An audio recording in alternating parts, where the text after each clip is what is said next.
Hello neighbor, I'm Robert Burns and welcome once again to another edition of Sound Off Louisiana. And today we're going to cover day 2 of the federal criminal trial of Dr. Shiva Akula. And I'm going to use a little bit of football analogy on this because I think it can help very much in assessing what all took place both yesterday and today. We've already told you about yesterday's proceedings. Common sense dictates that the prosecution goes first, so unlike a football game, there's no coin flip to decide who takes the field initially. That would be the prosecution. Yesterday I was very candid with you that it was a disaster for the prosecution because it was. And so what happened in the football equivalent of that is they fumbled on the first drive. The ball was recovered by the defense and they scored. But as anyone would know, a football game doesn't conclude after only one drive. And so today I'm going to discuss the ensuing kickoff and the outcome as they got back on the field. And so in doing that, there were 4 witnesses who testified in court today, but I'm really going to focus only on one witness who was up there for 4 hours on the witness stand. And if you thought the nurse from Monday being up there for 2.5 hours was a long and drawn out process, I guess maybe you learn not to complain, because this doctor, Dr. William Blaylock was his name, and he was up there for over 4 hours. And I will just say that he came across extremely credible, okay? And in making the football analogy, back in the 70s, passing was secondary, especially in college football. So I would make this analogous to a drive of a 2-yard run, a 3-yard run, a 2-yard run, never throwing the ball. And the reason I'm making that analogy is because, and you have to realize this went on for something like 2 hours and 15 minutes without a break, okay? Dr. Blaylock would be presented with, and let me just tell you what the overall goal of the prosecution was, because I'm going to summarize it in about a minute. And yet they, by necessity, because they had to put on all this evidence, dragged out for 2 to 2.5 hours. But what their overall goal was to establish that when you are in hospice care, you get what's called a per diem. And I believe the figure $300 was thrown out. That's a daily rate, but that's all you get. Okay, what you do is up to you, all right, in providing the care. You're going to get covered $300, whatever the rate is. I think 300 may have been uttered, but don't hold me to that. But at any rate, that's the key distinction here, is that you get this daily rate. You cannot start doing additional billings on top of that. And what they did is when I say they, I mean the prosecution, because this was a much better day for the prosecution than was Monday. They put a consecutive number of billings. Now we would talk about, not billings, excuse me, a log of care that was provided to these patients in hospice care. And the doctor would have to read off what his notes were for that visit.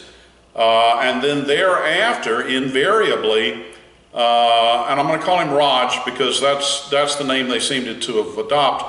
As most of you know, Dr. Akula is from India, and he came over here to the United States, and this was his brother-in-law that apparently would go in when the doctor's entry was made, just the notes, and then say that there was a visit by a medical professional, and clearly there was a bill associated with it.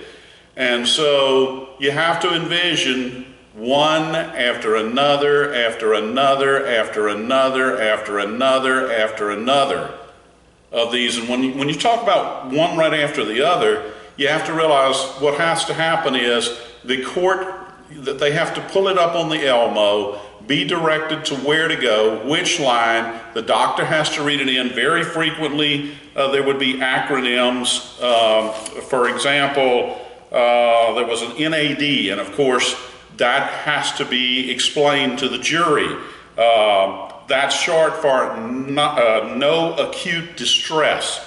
And at any rate, they went through all of this to substantiate that there were quite a number. If I had to guess, I'd say 47. I think I may be off. I was going to tally it up, and then I realized this is going to drag on forever. And it did. It was well over 2 hours of the nature of what I'm telling you. And so I'm going to guesstimate there were probably 47, and it was robotic-like.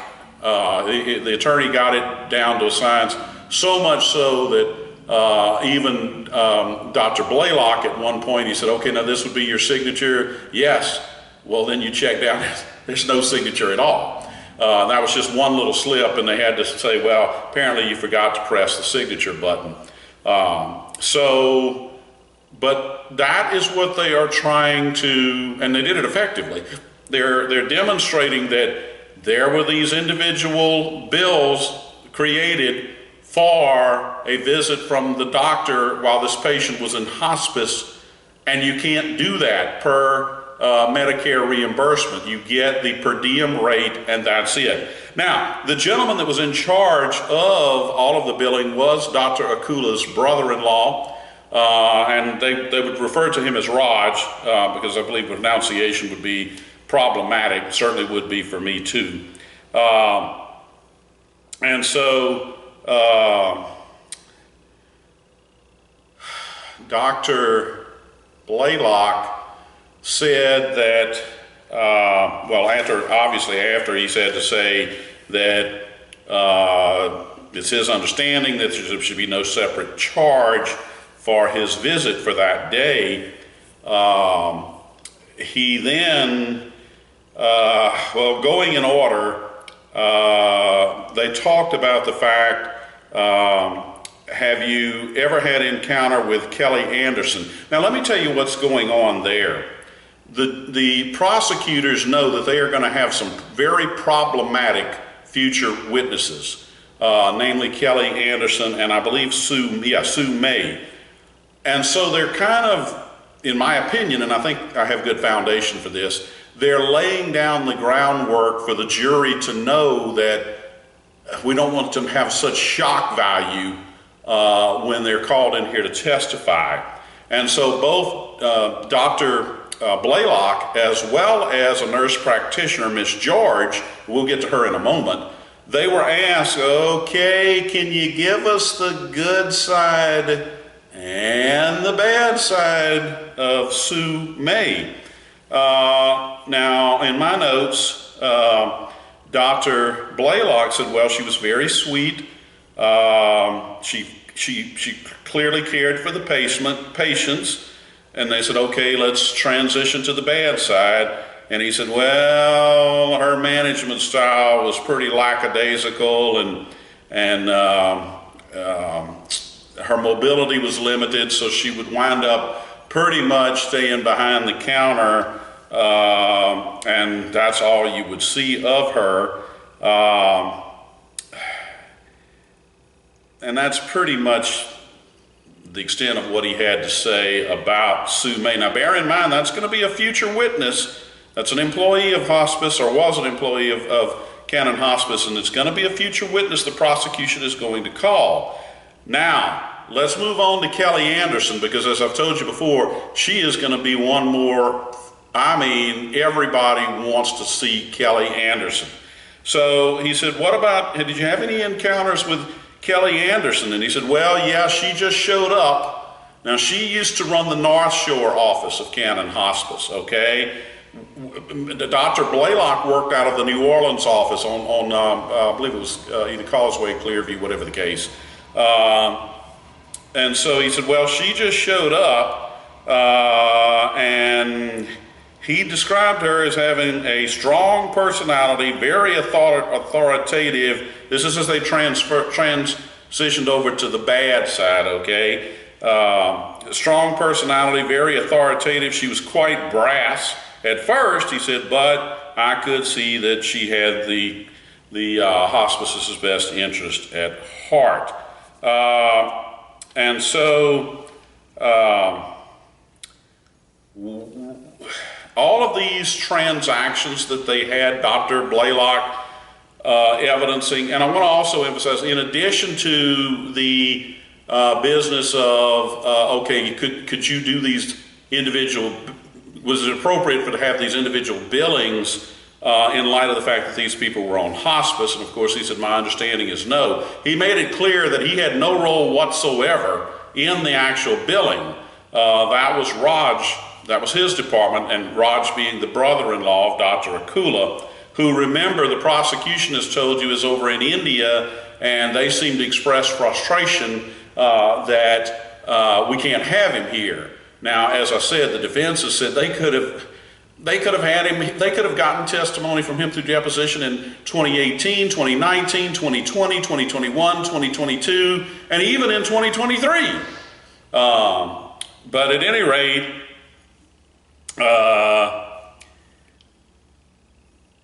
these transactions were all, these doctor visits that he was questioned about, they all transpired between about February 2017 and June 2017, okay? And the next thing you know, he says that in early 2018, he's contacted by the FBI. And they start questioning him about these charges.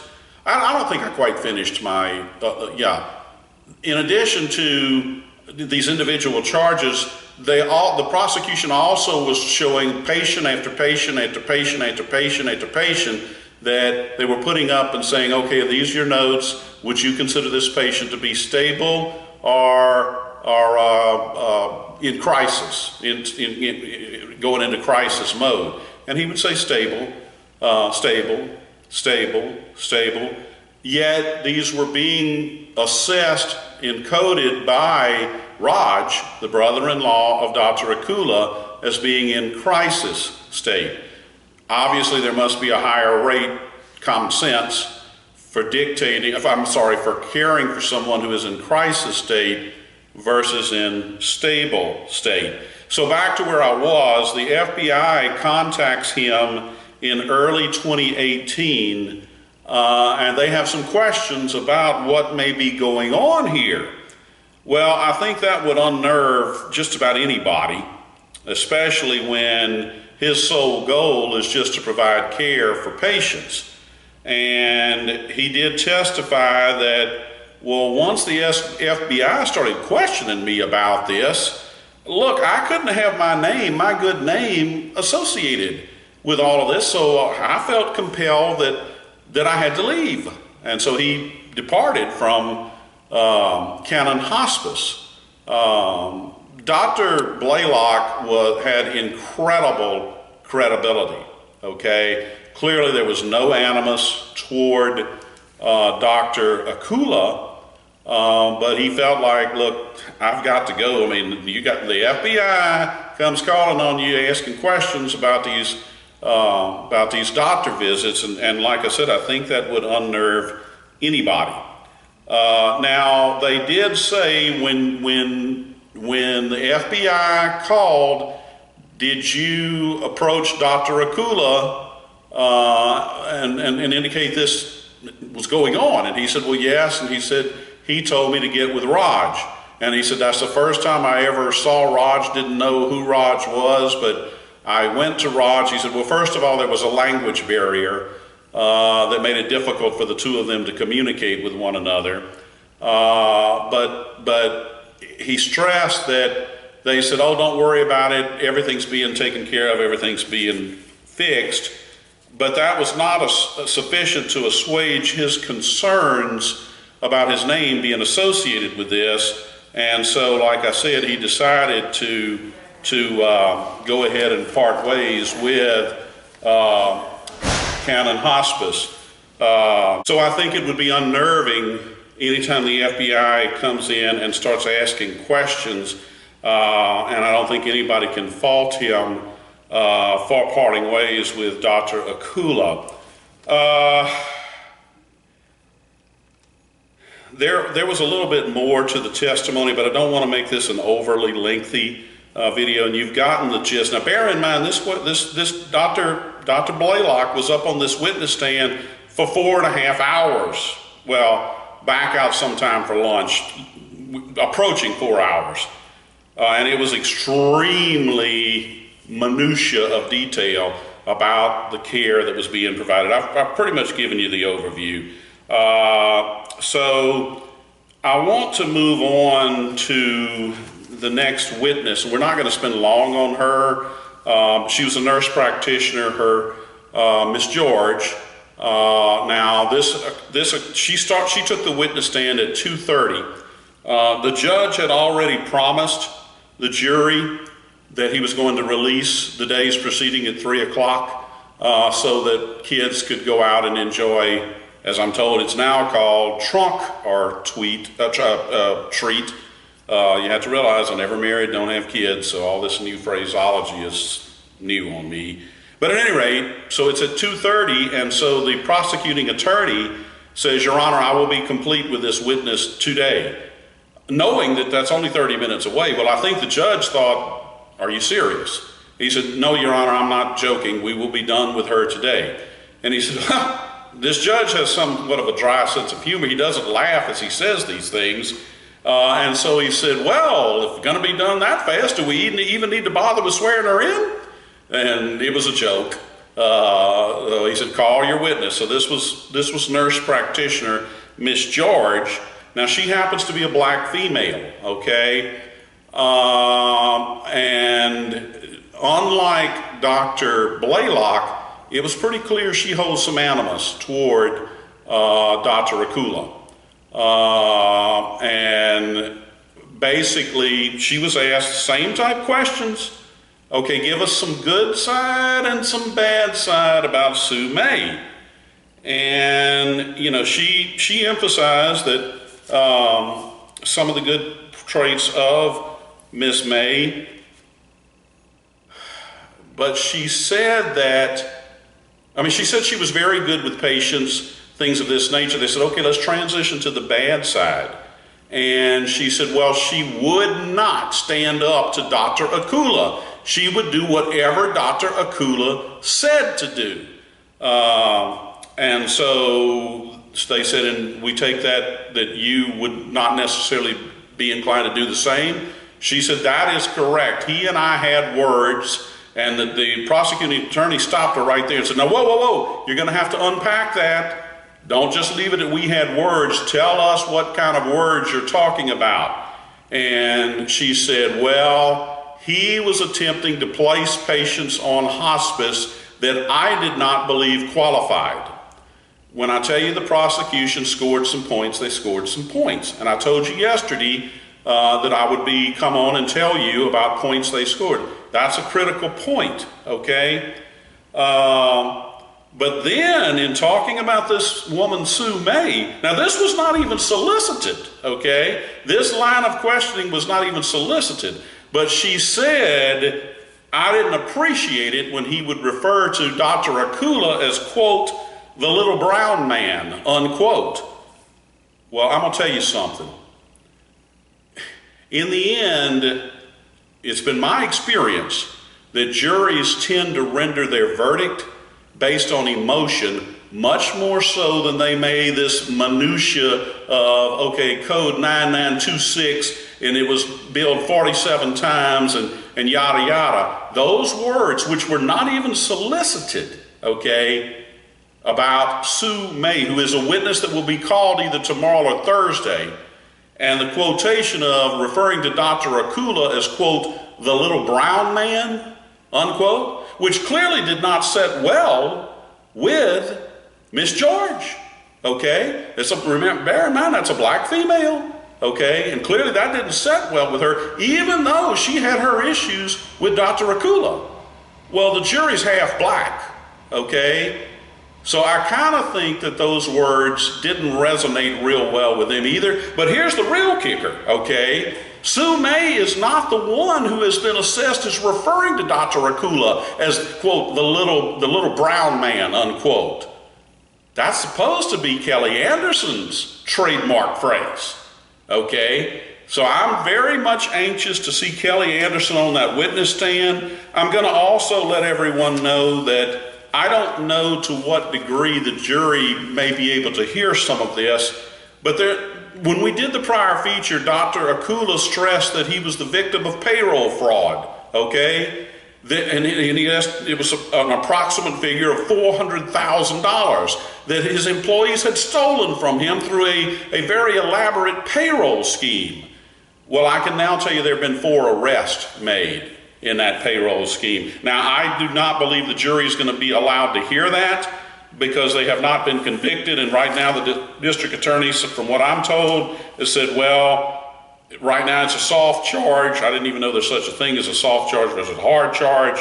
But at any rate, I think for that reason it's probably going to be withheld from the jury. Secondly, I need to correct one thing that I said about yesterday's video. I had said that the prosecution stressed about a boatload of money. There's a boatload of money. This woman's being paid a boatload of money to come in here and provide this testimony against Dr. Akula.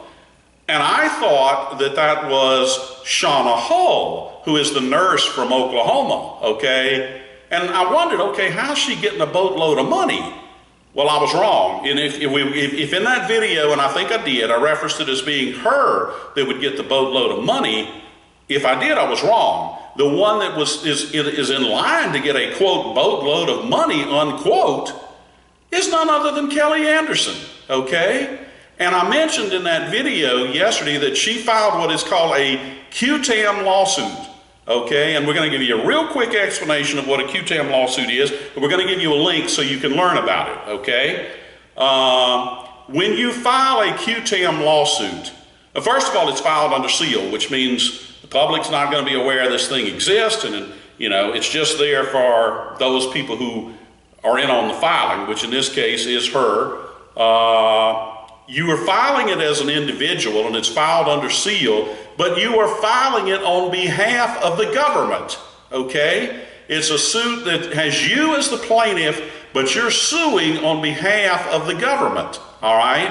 So she is supplying these patient records to the government and filing this QTAM lawsuit, and guess what? If you prevail on a QTAM lawsuit, you can get, I will give you the link for it, you can get up to 30%, almost a third of the amount of the money recovered. So when the defense attorney said she's in it for nothing but the money, okay? And then they didn't even find out about the QTAM lawsuit until last week, okay? There's your boatload of money. All right, so we have a future witness in Miss Kelly Anderson who's going to be taking the stand probably early Thursday to noon Thursday based on what was said at the end of today's proceedings. So I'm very anxious, as I said before, to see Kelly Anderson on the witness stand. And that's going to pretty well wrap it up for today's segment. I would have to say that today overall was a victory for the prosecution. If I were in the prosecution's shoes, what I would be concerned about is, did the sheer minutia of all of this cause it to be impeded for the jury to take it all in? This is not material that Joe Q public off the street is, number one, going to have much interest in, and number two, grasp.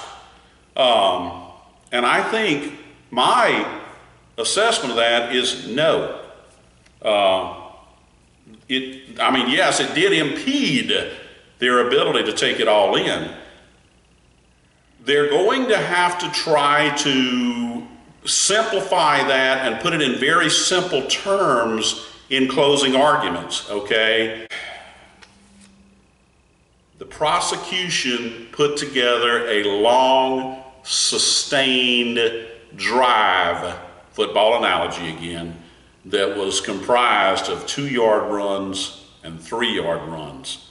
But, you know, in the end, a touchdown is a touchdown. They did get one today. I just wonder, when I say a touchdown, they did their job, okay? Remember that the jury is the ultimate decider, no matter how good of a job you do. And they did a good job today. Very thorough. But this little brown man, that's a problem, okay? It's a problem. I'm just telling you. And I think they know it's a problem. And I think it's only going to get a lot worse when Kelly Anderson takes the stand.